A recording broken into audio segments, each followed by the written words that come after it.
The kitchen light flickers at 3 in the morning. Sarah stands before the open refrigerator, tears streaming down her face, a half-eaten container of ice cream melting in her trembling hands. This is the fourth time tonight. She's already consumed 2 boxes of cookies, an entire pizza, and 3 bags of chips. Her stomach aches. Her heart aches more. She doesn't want to eat. She needs to eat. Because when she eats, for just those precious moments, she doesn't feel the crushing weight of everything that's broken inside her. It started innocently enough, a difficult divorce, the kind that tears through your life like a hurricane, leaving nothing but debris and silence. Sarah found comfort in food, a pint of ice cream after signing the papers, a burger and fries when the loneliness became unbearable, chocolate when she couldn't sleep. Food didn't judge her. Food didn't leave. Food was always there, waiting, willing to fill the void that had opened up inside her chest. But somewhere along the way, comfort became compulsion. Control slipped through her fingers like sand. The portions grew larger. The frequency increased. Morning, noon, night, and all the hours in between. She'd hide food in her car, in her desk drawer, in her bedroom closet. She'd drive through 3 different fast food restaurants in one sitting because she was too ashamed to order everything she wanted from just one. The shame was a living thing, a monster that fed on itself, creating an endless cycle. Eat to forget the shame, feel ashamed for eating, eat to forget the shame again. Her body began to rebel. Every joint screamed with pain. Climbing stairs left her breathless. Her reflection became a stranger she couldn't recognize, couldn't bear to look at. She stopped going out, declined invitations, avoided mirrors and photographs, and any surface that might show her what she'd become. Her world shrunk to the size of her apartment, her couch, her refrigerator.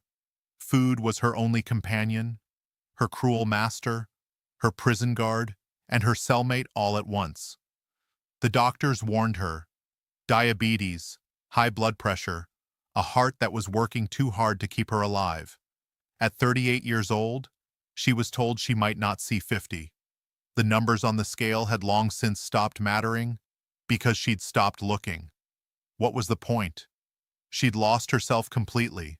Some nights, she prayed she simply wouldn't wake up, because living like this, trapped in a body that felt like a cage, enslaved to an addiction that nobody took seriously, felt like a death sentence anyway. This wasn't living. This was drowning in slow motion, one bite at a time. The turning point came on an ordinary Tuesday. Sarah's 8-year-old niece, Emma, asked her to play outside. Just a simple game of tag. Sarah couldn't do it. 30 seconds in, she was gasping, clutching her chest, apologizing through tears. Emma hugged her and whispered, "It's okay, Aunt Sarah. We can just sit." In that little girl's eyes, Sarah saw something that broke her. Not pity, not disgust, just love. Pure, uncomplicated love. And she realized, if she didn't change, she'd never be the Aunt Emma deserved. She'd never be the woman she deserved to be. The next morning, Sarah didn't transform. There was no sudden willpower, no miraculous strength. She simply made one different choice. Instead of eating an entire box of donuts for breakfast, she ate 2. Just 2. It felt impossible. Her hands shook. Her mind screamed at her. The addiction roared like a wounded animal. But she sat with the discomfort. And that's the thing about coming home to yourself. It doesn't happen in one dramatic moment. It doesn't happen the day you hit rock bottom, or the day you finally call for help, or even the day you cross a finish line sobbing with your niece beside you. It happens in the quiet, ordinary moments in between. The Tuesday morning you choose to sit with your feelings instead of running from them. The Friday night you call a friend instead of ordering food you don't really want. The Sunday afternoon you look in the mirror and think, not I look amazing, but simply, I'm still here. And that's enough. Recovery taught Sarah something the world had never told her. That strength doesn't look like control. Strength looks like asking for help when you're drowning. Strength looks like showing up to therapy on the days you'd rather disappear. Strength looks like eating 2 donuts instead of 12, and sitting with the discomfort of that choice until it passes. Strength is quiet. Strength is unglamorous. Strength is choosing yourself over and over again, even when you don't believe you're worth choosing. She thinks about the woman she was 2 years ago, standing in that flickering kitchen light, alone and ashamed, convinced that she was beyond saving. She wants to go back and hold that woman, not fix her, not lecture her, just hold her and say, "You are not broken. You are not weak. You are in pain." And pain, no matter how enormous it feels right now, is something you can survive. Because here's what nobody tells you about rock bottom. It has a floor. And when you finally stop falling, when you finally hit that floor, you realize something terrifying and beautiful at the same time. The only way left to go is up. And up doesn't have to be fast. Up doesn't have to be graceful.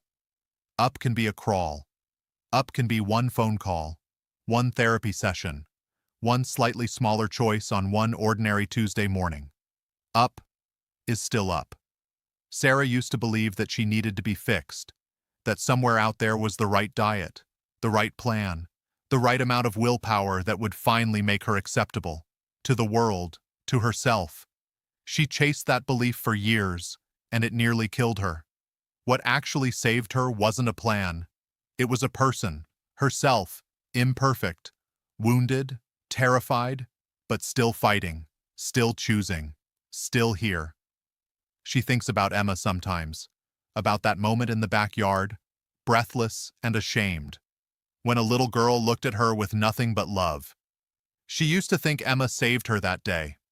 Now she understands the truth. Emma simply showed her what was already there: the capacity to be loved, the capacity to love herself, the capacity to begin. If you're listening to this right now, and something in Sarah's story feels familiar, I want you to hear this. You are not alone in this. Whatever you're carrying, whatever you've been numbing, whatever shame has convinced you to hide, you are not the only one. There are rooms full of people who understand. There are voices that will not judge you. There are hands willing to help you up. If you're willing to reach out, you don't have to be ready. You don't have to have it figured out. You just have to make one different choice, one phone call, one honest conversation, one moment of letting someone in. That's how it starts. Not with perfection, with one small, terrifying, beautiful step toward the light. The world we live in doesn't make this easy. We are surrounded by food at every turn. Advertisements that tell us to indulge, to treat ourselves, to reward every emotion with something edible, stress, order in, heartbreak, ice cream, celebration, cake. We've built an entire culture around the idea that food is comfort. Food is love. Food is the answer to everything we feel. And for most people, that's harmless. But for some of us, for the Sarahs of this world, that culture becomes a cage. And the cruelest part? Nobody takes it seriously. Alcoholism gets sympathy. Drug addiction gets awareness campaigns. But food addiction? People laugh. People say just eat less. People say it's a lifestyle choice, a discipline problem, a matter of simply putting down the fork. As if Sarah hadn't tried 1,000 times to put down the fork. As if every person trapped in this cycle hasn't already tried, and failed, and hated themselves for failing, more times than anyone on the outside could possibly count. This is a real addiction. This is a real illness. And it deserves real compassion. Not just from the people around us, from ourselves. Because the hardest person to forgive in this entire journey is yourself. The version of you that hid food.